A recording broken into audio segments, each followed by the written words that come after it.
नमस्कार मित्रांनो, मी Devlal Avchar wealth solution चॅनलवर आपलं सर्वांचं मनपूर्वक स्वागत करतो. आज आपण एका नवीन विषयावर आजचं चर्चासत्र आयोजित केलं आहे.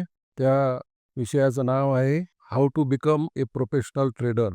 आपण ट्रेडिंग करत असाल तर आपण प्रोफेशनल ट्रेडर कसं व्हायला पाहिजे, एक व्यावसायिक ट्रेडर कसं व्हायला पाहिजे, याबद्दल आज आपण या भागामध्ये चर्चा करणार आहोत. मित्रांनो, स्टॉक मार्केटमध्ये येणारा प्रत्येक जण प्रोफेशनल ट्रेडर व्हायचं स्वप्न पाहतो. पण खरं सांगायचं झालं तर ट्रेडिंग म्हणजे फक्त खरेदी विक्री नाही, ही एक कला आहे. जशी एखाद्या डॉक्टरला डॉक्टर व्हायचं आणि प्रॅक्टिस करून नॉलेज अर्न करून ऑपरेशन करायचं, किंवा एखाद्या वकिलाला वकिली शिकायचं, त्यासाठी शिक्षण घेणं आणि प्रॅक्टिस करणं अत्यंत महत्त्वाचं असतं. त्याचप्रमाणे आपल्याला आजच्या व्हिडिओमध्ये जाणून घ्यायचं आहे की आपण ट्रेडिंग करण्यासाठी कोणतं शिक्षण घेतलं पाहिजे आणि कोणती प्रकारची आपली मानसिकता म्हणजे सायकॉलॉजी असायला पाहिजे. तर आजच्या व्हिडिओमध्ये आपण जाणून घेणार आहोत ट्रेडर्सचे प्रकार कोणते असतात, ट्रेडिंगमध्ये प्रोफेशनल होण्यासाठी काय काय शिकावं लागतं, हे आपण स्टेप बाय स्टेप पाहणार आहोत. ट्रेडर्सचे मानसशास्त्रावर आधारित जे प्रकार आहेत ते म्हणजे खालीलप्रमाणे. पहिला प्रकार आहे गॅम्बलर, त्याला आपण जुगारी ट्रेडर म्हणतो. हे सगळ्यात जास्त लोक असतात आणि सगळ्यात जास्त हरतात, कारण हे लोक मार्केटबद्दल काहीच शिकत नाहीत, फक्त पैसे ॲड करतात आणि आंधळेपणानं ट्रेड करतात, किंवा काही लोकांच्या यूट्यूब पाहून किंवा काही लोक व्हॉट्सअप ग्रुपवरून टिप्सवर बाय सेल सुद्धा करतात. आणि मग यांचा एकच शेवट असतो, कॅपिटल लॉस, पैशाचं नुकसान, आणि मार्केटमध्ये हे सर्वाइव्ह होत नाहीत, हे टिकत नाहीत. तर अशा गॅम्बलिंग करणाऱ्या लोकांनी मार्केटपासून दूरच राहायला हवं. दुसरा प्रकार आहे लर्नर, म्हणजे ज्याला आपण म्हणतो शिकणारा ट्रेडर. हा व्यक्ती काहीतरी शिकण्याचा प्रयत्न करतो, काही कन्सेप्ट शिकतो, काही स्ट्रॅटेजीज शिकतो, काही इंडिकेटर शिकतो आणि थोडंफार नॉलेज घेण्याचा प्रयत्न करतो. पण समस्या काय होते माहीत आहे काय? हा पूर्ण नॉलेज न घेता अर्धवट नॉलेज घेऊन मार्केटमध्ये उतरतो. उदाहरणार्थ RSI म्हणजे काय, MACD म्हणजे काय, हे थोडक्यात लॅगिंग इंडिकेटरचा वापर करून बाय सेल करतो. पण बाकी टूल्स किंवा मार्केट कंडिशन किंवा मार्केट स्ट्रक्चर किंवा सायकॉलॉजी याचा वापर न करता तो काम करतो. रिझल्ट तोटा होतो. लर्नर होणं चुकीचं नाही, पण लर्नर पासून डिसिप्लिन प्रोफेशनल ट्रेडर व्हायला पाहिजे. आता ट्रेडिंग मधलाच तिसरा प्रकार आहे तो म्हणजे प्रोफेशनल ट्रेडर. हा तो ट्रेडर आहे जो मार्केटमध्ये कमावतो सुद्धा आणि टिकतो सुद्धा. त्याच्याकडे प्रॉपर नॉलेज असतं, त्याने अनेक वर्ष प्रॅक्टिस केलेली असते, तो रिस्क मॅनेजमेंट फॉलो करतो आणि सर्वात महत्त्वाचं म्हणजे तो डिसिप्लिन पाळतो. प्रोफेशनल ट्रेडर फक्त पैसे कमावण्यासाठी काम न करता मार्केटमध्ये टिकण्यासाठी काम करतो, मार्केटमध्ये सर्वाइव्ह होण्यासाठी काम करतो, आणि तो इमोशन्सवर काम न करता आपल्या मार्केटच्या चढ उतारानुसार किंवा मार्केटच्या दिशानुसार काम करतो. आता आपण पाहणार आहोत खरे ट्रेडर्सचे प्रकार काय. खरे ट्रेडरचे प्रकार जे आहेत ते आहेत कमिटमेंटवर आधारित. त्यातला पहिला प्रकार आहे इंट्राडे ट्रेडर. रोज सकाळपासून मार्केट क्लोज होईपर्यंत जो लॅपटॉप समोर किंवा डेस्कटॉप समोर बसून ट्रेड करतो, मग ते उदाहरणार्थ निफ्टीमध्ये असो, बँक निफ्टीमध्ये असो किंवा स्टॉक्समध्ये असो, तो इंट्राडे स्कॅल्पिंग करतो, त्याला आपण इंट्राडे ट्रेडर म्हणतो. तो सकाळी सौदा घेतो आणि दुपारी 3:30 वाजेच्या आत मार्केट बंद होण्याच्या अगोदर आपले सौदे कापून टाकतो, त्याला आपण म्हणतो इंट्राडे ट्रेडर. दुसरा प्रकार आहे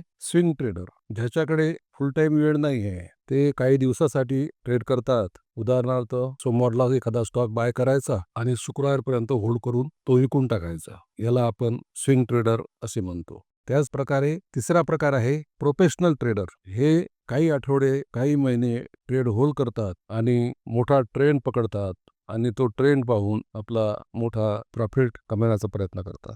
यानंतरचा प्रकार आहे इन्व्हेस्टर. यांचं लॉंग टर्म व्हिजन राहते आणि हे लोक लॉंग टर्म मध्येच इन्व्हेस्ट करून चांगलं रिटर्न कमावण्यासाठी काम करतात.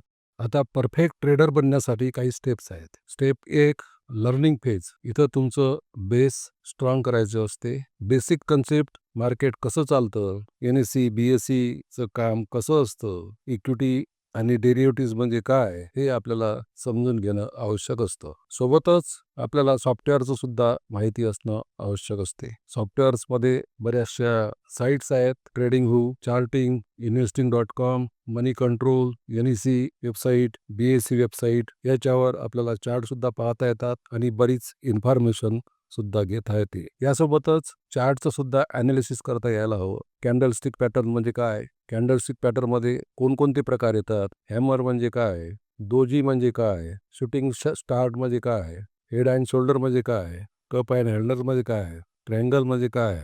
राउंडिंग बॉटम म्हणजे काय? हे आपण जर चार्टचे प्रकार पाहिले आणि त्याचा अभ्यास केला तर त्याचाही आपल्याला ट्रेडिंगमध्ये किंवा इन्व्हेस्टमेंटमध्ये उपयोग होतो.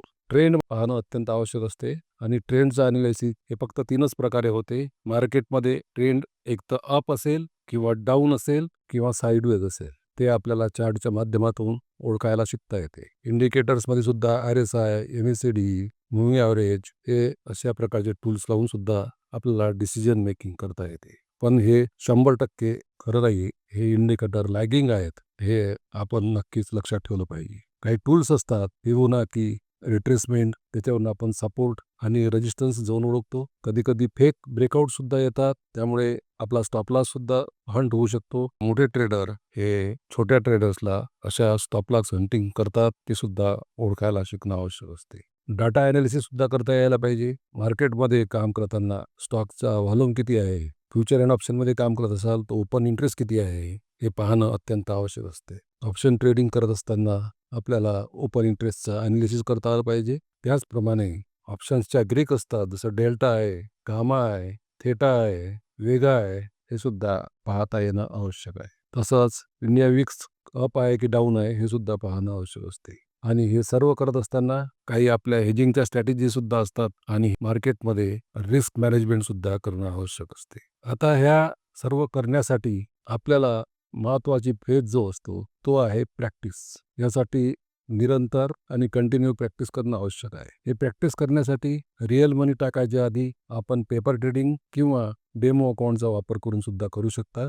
सुरुवातीला छोट्या कॅपिटलने सुरू करा. ट्रेड झाल्यावर नेहमी ट्रेड जर्नल बनवायला शिका. नोटबुक घेऊन त्याच्यामध्ये ट्रेड जर्नल लिहा. आपण काय केलं, काय करायला नाही पाहिजे, आपण त्या ट्रेड जर्नलमध्ये लिहिला पाहिजे. जेणेकरून आपल्या चुका कुठे झाल्या हे आपल्याला ट्रेड ॲनालिसिस करताना कळते आणि त्यानुसार आपण सक्सेस रेशिओ कशा प्रकारचे आहे ते आपल्याला कळता येतो. हळूहळू तुम्ही तुमची स्वतःची स्ट्रॅटेजी सुद्धा तयार करू शकता किंवा मार्केटमध्ये ज्या स्ट्रॅटेजी आहेत त्या सुद्धा अंमलात आणू शकता. पण नक्की लक्षात ठेवा की कोणतीही एकच स्ट्रॅटेजी वापरून आपण नेहमी काम करायला पाहिजे. प्रत्येक वेळेस आपापल्या स्ट्रॅटेजी बदलायला नकोत. आणि हे सर्व करत असताना आपली सायकॉलॉजी, रिस्क मॅनेजमेंट हे सुद्धा पाहणं आवश्यक असते. मार्केटमध्ये सक्सेस रेशिओ हा जो आहे हा 20% नॉलेजवर आहे, पण 80% हा सायकॉलॉजीवर आहे.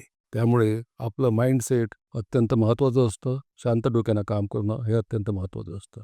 रिस्क मॅनेजमेंट केलं नाही तर मार्केट कितीही नॉलेज असेल तर त्याचा फायदा होणार नाही. आपल्याला स्टॉप लॉस लावायचा असेल तर आपण SL कितीचा पर्सेंटचा लावायला पाहिजे, 2%, 3% ते आपण निर्धार केलं पाहिजे आणि ते निर्धारित करूनच आणि आपली रिस्क रेशिओ ठरूनच ट्रेड केला पाहिजे. स्टॉप लॉस मात्र नक्की लावा. बिना स्टॉप लॉसचं काम बिलकुल करू नये. कारण स्टॉप लॉस लावल्यामुळे आपलं थोडंफार नुकसान होईल, पण आपण मोठ्या नुकसानापासून वाचू शकतो. आणि आपला रिस्क रिवॉर्ड रेशिओ सुद्धा आपण 1:2, 1:3 आपल्या नॉलेजनुसार आपल्याला तो घेता येतो. तर मित्रांनो, ट्रेडिंगमध्ये कमावण्याचं साधन नाही तर ही एक डिसिप्लिन आणि मेंटल म्हणजे माइंडसेटचा वापर करून यशस्वीतेकडे जाणारी ट्रेडिंगची कला आहे. गॅम्बलर असाल तर गॅम्बलरपासून लर्नर व्हा, लर्नरपासून प्रोफेशनल ट्रेडर व्हा आणि step by step knowledge, practice, risk management, psychology ह्या सर्व गोष्टी कंट्रोल करा. हाच एकमेव मार्ग आहे प्रोफेशनल ट्रेडर बनण्याचा. तर मला असं वाटते की आपण एक सक्सेसफुल प्रोफेशनल ट्रेडर कसं बनायचं याबद्दल आपण आज इथं माहिती घेतली. आजचा व्हिडिओ आवडला असल्यास लाईक करा, कॉमेंट करा आणि चॅनलला सबस्क्राईब करायला विसरू नका. धन्यवाद.